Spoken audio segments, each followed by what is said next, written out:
Hello everyone. तो हमने पिछले वीडियो में देखा कि हम सभी कैसे जो गामा फंक्शन है उसके प्रॉपर्टीज़ का यूज़ करके डिफरेंट गामा के जो वैल्यू होते हैं वो मालूम कर सकते हैं। फॉर एग्जांपल गामा -1/2 -3/2, ठीक है। इनका जनरल फॉर्मूला भी हमने पढ़ा।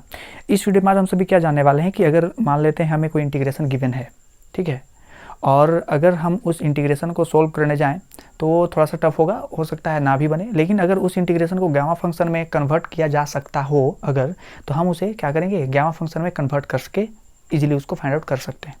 तो आज का टॉपिक जो है वो है ट्रांसफॉर्मेशन ऑफ गामा फंक्शन।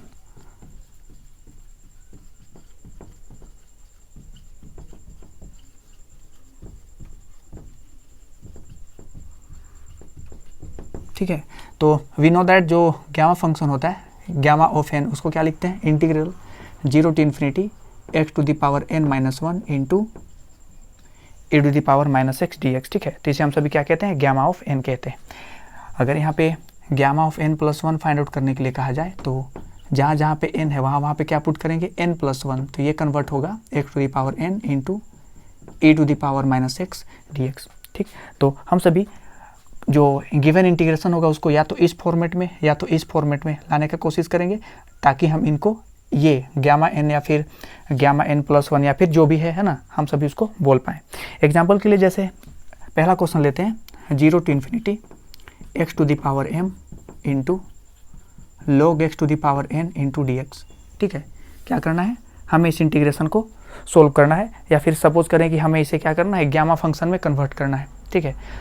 अगर इसे आप सभी सोल्व करने के लिए चले जाओ तो बाई पार्ट सोल्व करोगे तो भी बहुत लेंथी पड़ जाएगा, ठीक है। या फिर इंटीग्रेशन का कुछ भी प्रॉपर्टी यूज़ करके आप सभी इसे सोल्व कर सकते हो, लेकिन हम इसे क्या करेंगे, पहले इसके गामा फंक्शन में हम इसे कन्वर्ट करेंगे और फिर इस इंटीग्रेशन को सोल्व करेंगे। तो एक चीज़ आप सभी देखो, जब भी ऐसे क्वेश्चन हो ना, तो हम सभी क्या कोशिश करते हैं, मतलब ये ट्रिक समझ लो आप सभी, आप इसके ऑब्जर्व भी कर सकते हो। जब बहुत सारे क्वेश्चन सोल्व करोगे तो आपको ये पैटर्न मिलेगा कि यहाँ पे देखें कि x का पावर कुछ भी हो उससे फ़र्क नहीं पड़ता है ना, वो तो मैनिपुलेट हम सभी कर लेंगे। e का पावर -x होना जरूरी है, तब कहीं जा करके हम इसे गामा ऑफ n या फिर गामा n+1 बोल सकते हैं। लेकिन यहाँ पे क्या है, log x है, तो हम सभी क्या करते हैं, log x को t पुटअप करते हैं, ठीक। ऐसे पुट करेंगे ताकि हम सभी x इज इक्वल टू क्या बोल पाए, e का पावर -x हम सभी को लाना है, ठीक है। तो उसके अकॉर्डिंग हम यहाँ पे पुट करेंगे। तो यहाँ पे आप सभी देखो, तो log x को अगर हम -t पुटअप करें तो x इज इक्वल टू क्या लिख सकते हैं, e⁻−t पुट कर सकते हैं, ठीक है। और अगर हम यहाँ पे लिखें तो dx इज इक्वल टू क्या होगा, -e⁻−t इंटू dt। तो यही थोड़ा सा ऑब्जर्व करने में एक प्रॉब्लम आ सकता है इसमें, बाकी इसके बाद तो आप सभी सोल्व कर सकते हो। जैसे इसको आगे क्या लिख सकते हैं, x⁻m, तो x को क्या लिख रहे हैं, e⁻−t, तो x का पावर m को क्या लिखेंगे, e⁻−t इंटू m, ठीक है। और log x को क्या लिख रखे हम सभी, -t, तो ये हो गया -t⁻n, ठीक है। और dx को क्या लिखना है, dx को लिखना है -e⁻−t इंटू dt। चलिए इस माइनस को हम यहाँ पे बाहर कर देते हैं। बात रहा लिमिट का, तो आप सभी को मालूम है बाई सब्स्टिट्यूशन, अगर इसमें आप सभी x के जगह पे 0 पुटअप करोगे तो t क्या मिलेगा, इन्फिनिटी, और अगर इन्फिनिटी पुटअप करोगे तो t क्या मिलेगा, 0, ठीक है। तो अगर हम इसमें इन्फिनिटी टू 0 है, इसको क्या कर देते हैं, 0 to ∞ कर देते हैं, तो ये माइनस साइन हट जाएगा और हम सभी को क्या मिलेगा, ये -t⁻n और e⁻−t और e⁻−tm, ये हो जाएगा e⁻−tm+1 इंटू dt, ठीक है। और यहाँ से हम चाहें तो ये माइनस को हटा सकते हैं, लेकिन इसके लिए हम सभी को -1 का पावर n यहाँ पे मल्टीप्लाई करना पड़ेगा, ठीक है। अब फिर से एक चीज़ ऑब्जर्व कर सकते हो, यहाँ पे e का पावर माइनस समथिंग होना चाहिए, लेकिन यहाँ पे कुछ एक्स्ट्रा है, तो हम क्या करेंगे, ये जो भी एक्स्ट्रा है इसको फिर से कुछ सब्स्टिट्यूट करेंगे, तो t इंटू m+1, चलिए इसको हम सभी p पुटअप करते हैं, तो दोनों साइड डिफ्रेंशिएट करेंगे तो क्या होगा, m+1 into dt is equal to dp, है ना। तो फिर से इसको कन्वर्ट कर लेते हैं, जहाँ अगर t के प्लेस पे 0 पुटअप करेंगे तो p 0 होगा, और t के प्लेस पे इन्फिनिटी पुटअप करेंगे तो इसका भी लिमिट क्या होगा, इन्फिनिटी होगा, -1/n, ठीक है। अच्छा, t का पावर n है तो क्या लिख सकते हैं, आप सभी इसके देख सकते हो, t इज इक्वल टू लिख सकते हैं p/m+1, ठीक। तो t का पावर n को लिख सकते हैं p⁻n और फिर होगा m+1, तो वो तो कांस्टेंट है ना, इसको बाहर कर देते हैं, m प्लस 1 का पावर कितना होगा, n होगा, और साथ में e का पावर, इस पूरे को हम सब ने क्या कंसिडर कर रखा है, माइनस p इंटू dt के प्लेस पे क्या पुट करना है यहाँ पे, तो dt के प्लेस पे पुट करना है dp बाई m प्लस 1। तो यहाँ पे m प्लस 1 का पावर एक और बढ़ा देते हैं, ठीक है, n प्लस 1 कर देते हैं। अब एक चीज़ आप सभी देखो, p का पावर n और e का पावर माइनस p dp है, क्या इसको हम सभी गामा n प्लस 1 बोल सकते हैं? क्योंकि देखो आप सभी, अगर x का पावर n है और e का पावर माइनस x है इंटू डी एक्स है, तो इसको गामा ऑफ n प्लस 1 बोलते हैं। तो यहाँ पे क्या हो जाएगा, ये हो जाएगा गामा ऑफ p प्लस 1, है ना, sorry gamma of n plus 1, ठीक। और साथ में क्या बच गया, ये है minus 1 to the power n divided by m plus 1 to the power n plus 1। तो गामा फंक्शन से रिलेटेड क्वेश्चन में ना कभी कभी आता भी है कि प्रूफ कीजिए कि ये जो इंटीग्रल होगा वो इसके इक्वल होगा। तो जनरली एक्चुअली में इस टाइप का जो क्वेश्चन है ना, वो होता है गामा फंक्शन को ट्रांसफॉर्म करने से रिलेटेड, जो कि आप सबने देखा किस तरह से हम सभी सॉल्व करते हैं। तो चलिए और भी कुछ क्वेश्चंस लेंगे और समझने की कोशिश करते हैं कि गिवन इंटीग्रल को कैसे कन्वर्ट किया जाता है। तो सपोज करें हमें नेक्स्ट ये इंटीग्रेशन गिवन है और हमें इसको क्या करना है, गामा फंक्शन में पहले हमको ट्रांसफॉर्म करना है, फिर इसको आगे सॉल्व करना है। तो कैसे इसे प्रोसीड करें, तो आप सभी यहाँ पे देख सकते हो कि इसको हम सभी लिख सकते हैं 0 to 1, है ना, 0 to 1, और माइनस log x है, तो इसको हम सभी ऐसे भी लिख सकते हैं 1 by root under log x to the power minus 1, क्योंकि ये माइनस को, है ना, log के अंदर में ले जाएंगे तो एक्सपोनेंट हो जाएगा वो। इसको अगर आगे सॉल्व करें तो होगा 0 to 1, इसको लिख सकते हैं log x to the power minus 1, यानी कि 1 बाई एक्स, है ना, इसका पावर कितना होगा, minus 1 by 2 into d x. ये इंटीग्रेशन है। अब फिर से हमको क्या चाहिए, e to the power minus x तो होना चाहिए ना, ठीक है, बाकी को मैनेज किया जा सकता है क्योंकि x का पावर 0 हम सभी लिख सकते हैं, है ना। तो क्या करें हम सभी कि ये जो log 1 बाई एक्स है, कहने का मतलब x to the power minus 1 है, इसको कुछ तो पुट करना पड़ेगा। अब क्या पुट करें, तो क्योंकि ये जो x का पावर माइनस 1 है, इसको हम बाहर भी ऐसा लिख सकते हैं, ठीक है, तो इसको t पुट अप करते हैं। जब इसको ऐसा करेंगे ना, तो ये क्या बन जाएगा, log x is equal to minus t और x is equal to e to the power minus t. हम सभी को यही चाहिए, क्योंकि एक बार e to the power minus t आ गया ना, तो उसके बाद हम सभी उसको इजीली गामा फंक्शन में कन्वर्ट कर सकते हैं। तो यहाँ पे पुट करना पड़ेगा हम सभी को, है ना। तो अगर यहाँ पे d x is equal to क्या लिखना पड़ेगा, minus e to the power minus t into d t. चलिए तो इसको सब्स्टिट्यूट करें, तो log 1 बाई एक्स, इस पूरे को हम सब ने क्या मान रखा है, t मान रखा है, तो ये हो जाएगा t to the power minus 1 by 2, और डी एक्स को क्या लिख सकते हैं, minus e to the power minus t into d t. बात रहा लिमिट का, तो अगर हम x के प्लेस पे 0 पुटअप करेंगे तो t क्या मिलेगा, t मिलेगा इन्फिनिटी, और अगर x के पुटअप पे 1 पुट करेंगे तो मिलेगा 0, है ना। तो ये इन्फिनिटी टू 0 है, हम इसमें लिमिट का ऑर्डर चेंज कर देंगे तो ये क्या बन जाएगा, 0 टू इन्फिनिटी, और ये माइनस हट गया, है ना, और क्या बन जाएगा, t to the power minus 1 by 2 और e to the power minus t d t, ठीक है। अब इसको क्या बोल सकते हैं, तो वी नो दैट कि जो गामा ऑफ n होता है, इसको हम सभी क्या लिखते हैं, 0 to infinity x to the power n minus 1 into e to the power minus x d x, ठीक है। अब यहाँ पे देख सकते हो e का पावर माइनस टी है, ठीक, t का पावर माइनस 1 बाई 2 है। अब यहाँ पे इस फॉर्मेट में लाना है, तो माइनस 1 बाई 2 को क्या लिख सकते हैं हम सभी, तो माइनस 1 बाई 2 को लिख सकते हैं 1 बाई 2 माइनस 1। अगर इसे सोल्व करोगे तो वैसे भी हम सभी को माइनस 1 बाई 2 मिलने वाला है, ठीक है, into e to the power minus t d t. तो इसके हम सभी क्या लिख सकते हैं, इसे हम सभी लिख सकते हैं गामा 1 बाई 2, क्योंकि अगर यहाँ पे n है, ठीक है, तो वही गामा n होता है, और यहाँ पे n के प्लेस पे कितना है 1 बाई 2, तो ये होगा गामा 1 बाई 2, यानी कि क्या होगा, इसका वैल्यू रूट पाई होगा, क्योंकि गामा 1 बाई 2 का वैल्यू क्या होता है, रूट पाई होता है। ये हम सब ने ऑलरेडी प्रूव कर रखा है। तो क्वेश्चन ये था कि prove that this integral is equal to root pi, ठीक है, तो उसका प्रूफ ये होगा। चलिए नेक्स्ट क्वेश्चन करते हैं।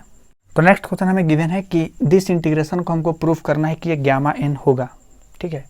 तो इस इंटीग्रेशन से प्रोसीड करेंगे, तो है 0 टू 1, और यहाँ पे है log 1 बाई वाई है, इसको हम लिख सकते हैं y to the power minus 1, और इसका पावर क्या है n minus 1 into d Y.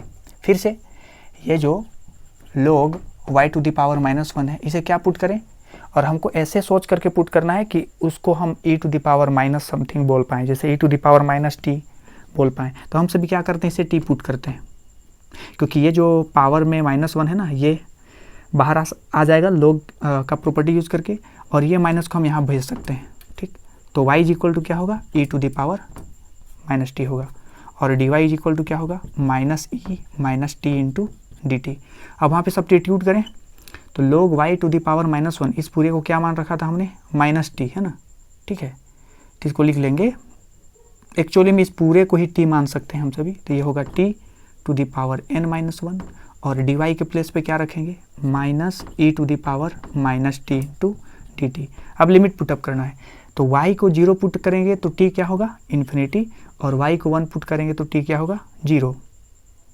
तो इसे लिमिट का ऑर्डर चेंज करें आप सभी, तो आपको मिलेगा 0 टू इन्फिनिटी, ये माइनस हट गया, और ये मिल गया t to the power n-1 into e to the power -t dt। और ये क्या है, ये तो गामा n का फॉर्मूला है, क्योंकि गामा n इक्वल टू क्या होता है, t to the power t या फिर x कोई भी वेरिएबल है, उससे फ़र्क नहीं पड़ता, है ना। तो हम सभी यहाँ पे इसको गामा n बोल सकते हैं, ठीक, क्योंकि हम सभी को मालूम है कि गामा n का डेफिनेशन यही होता है। तो स्टूडेंट, नेक्स्ट क्वेश्चन हम सभी को गिवन है कि हमें इसे गामा फंक्शन में ट्रांसफॉर्म करके सॉल्व करना है, ठीक। तो जब ऐसे क्वेश्चन हो ना, तो क्या करेंगे, e टू द पावर, हम सभी को मालूम है कि जो गामा n होता है, तो गामा n को क्या लिखते हैं, 0 to infinity x to the power n-1 और e to the power -x into d x, ठीक है। तो e का पावर में यहाँ पे -x होना चाहिए। अब यहाँ पे देखो आप सभी, तो इसका पावर में कुछ कॉम्प्लिकेटेड सा है, तो हम क्या करेंगे, जो भी वो कॉम्प्लिकेटेड सा है ना, x to the power 1/n, इसको एक चीज़ पुट कर देंगे t, या फिर को भी आप लोग को जो भी वेरिएबल सब्स्टिट्यूट करना है, ठीक है। तो x का वैल्यू क्या हो जाएगा, x का वैल्यू हो जाएगा t to the power n, और dx इज इक्वल टू क्या हो जाएगा, तो ये हो जाएगा n into t to the power n-1। सारा वैल्यू अगर सब्स्टिट्यूट करें हम सभी, तो वो मिलेगा 1/n, और लिमिट का बात करें तो देखें, जब x का वैल्यू 0 रखेंगे तो t का वैल्यू भी 0 मिलेगा, और x का वैल्यू इन्फिनिटी रखेंगे तो t का वैल्यू भी इन्फिनिटी मिलेगा, और e to the power minus, और इस पूरे को क्या मान रखा है हमने, t, और dx को क्या लिखना है, इसको लिखना है n into t to the power n-1 into d t. तो n तो वैसे भी इस n से कैंसिल हो जाने वाला है, ठीक है। और ये किसका डेफिनेशन है, ये तो गामा n का डेफिनेशन है। तो इस पूरे का आंसर क्या आएगा, इस पूरे का आंसर आएगा गामा n। तो अगर हम सभी को प्रूफ करने के लिए रहता कि proof that this equal to gamma n, तो हम सभी उस क्वेश्चन को इस तरह से प्रोसीड करते हैं। चलिए नेक्स्ट क्वेश्चन करते हैं। तो यहाँ पे एक चीज़ आप सभी गौर करो, तो हम सभी को क्या मिल रहा, 0 to infinity x to the power a, और a का पावर x को ऊपर ले जाएंगे तो क्या होगा, a to the power -x होगा। अब हमें क्या चाहिए, इसको e का पावर माइनस समथिंग बनाना है ना, ठीक है। तो क्या करें कि a का पावर जो x है, ठीक, इसको हम क्या पुटअप करते हैं, इसको पुटअप कर देते हैं e to the power minus, या फिर e to the power t put up कर देते हैं। इससे क्या होगा कि अगर इसको हम e to the power -t put up करेंगे, और ये ऊपर जा करके ये पूरा किस में कन्वर्ट हो जाएगा, e to the power -t में, ठीक है। तो हम अभी क्या कर रहे हैं, चलिए इसको हम नीचे ही लिखते हैं, हम ax को ये पुट कर रहे हैं ताकि इसको जब ऊपर ले जाए तो ये e का पावर -t बने, है ना। और अगर यहाँ पे दोनों साइड log ले आप सभी, तो आप सभी को मिलेगा x log a is equal to t, और दोनों साइड डिफ्रेंशिएट करें तो आप सभी को मिलेगा log a dx is equal to dt। तो इसे हम क्या लिख सकते हैं, इसे लिख सकते हैं लिमिट का बात करें तो जब हम x के प्लेस पे 0 रखेंगे, ठीक है, यहाँ पे देख सकते हैं आप सभी, x के प्लेस पे 0 रखेंगे तो t 0 मिलेगा, और x इन्फिनिटी पुटअप करेंगे तो t भी इन्फिनिटी मिलेगा। x को क्या लिख सकते हैं, x को लिखना है हम सभी को t, यहाँ से देखो आप सभी, तो x को क्या लिख सकते हैं, t बाई log a लिख सकते हैं। तो x के प्लेस पे लिख देंगे t का पावर a, और फिर नीचे log का पावर a है ना, तो इसको कांस्टेंट है, इसको बाहर कर देते हैं, log to the power log a to the power a का पावर x, इसको हम सब ने क्या मान रखा है, e का पावर t मान रखा है, और dx को क्या लिखना है, तो dx को लिख सकते हैं dt बाई log a, है ना, यहाँ पे log a होगा। इसे अगर अरेंज करके लिखें तो आप सभी देखो, एक बटा इसको क्या लिख सकते हैं, log a का पावर a है और log a है, तो यहाँ पे लिख सकते हैं यहाँ इसको log a का पावर a प्लस 1, और इंटीग्रेशन क्या है, 0 to infinity t to the power a, और e का पावर t को ऊपर ले जाएंगे तो बन जाएगा e to the power minus t into d t. और ये किसका डेफिनेशन है, यह है गामा a प्लस 1 का, क्योंकि देखो गामा n रहता है ना, तो इसे हम सभी लिखते हैं 0 to infinity x to the power n minus 1 into e to the power minus x d x, ठीक है। और अगर गामा n प्लस 1 है तो इसे हम लिखते हैं 0 to infinity x to the power n into e to the power minus x d x. तो अगर सिर्फ यहाँ पे n है ना तो उसको गामा n प्लस 1 लिखते हैं, लेकिन यहाँ पे a है तो इस पूरे को क्या लिखेंगे, इस पूरे को लिखेंगे गामा a प्लस 1, ठीक। और यहाँ पे हम सभी को क्या मिलेगा, यहाँ पे मिलेगा 1 by log a to the power a plus 1। इसको थोड़ा सा यहाँ पे लिख लेते हैं, log a to the power a plus 1 into gamma a plus 1। ये इसका आंसर हुआ, ठीक है। तो हम सभी क्या करते हैं, इस तरह से जो गिवन इंटीग्रेशन है उसे गामा फंक्शन में ट्रांसफॉर्म करके उस इंटीग्रेशन को इजीली सॉल्व कर सकते हैं। तो हम सब ने गामा फंक्शन पूरा पढ़ा, जिसमें प्रॉपर्टीज़ और जो ट्रांसफॉर्म करने से रिलेटेड क्वेश्चन था वो पढ़ा। अब हम सभी को अगला जो टॉपिक है वो बीटा फंक्शन के बारे में पढ़ना है। फिर उसके बाद ये जो गामा फंक्शन है और बीटा फंक्शन है दोनों को एक रिलेशन में हम सभी तब्दील करेंगे और फिर उसको आगे उससे रिलेटेड क्वेश्चन सॉल्व करेंगे।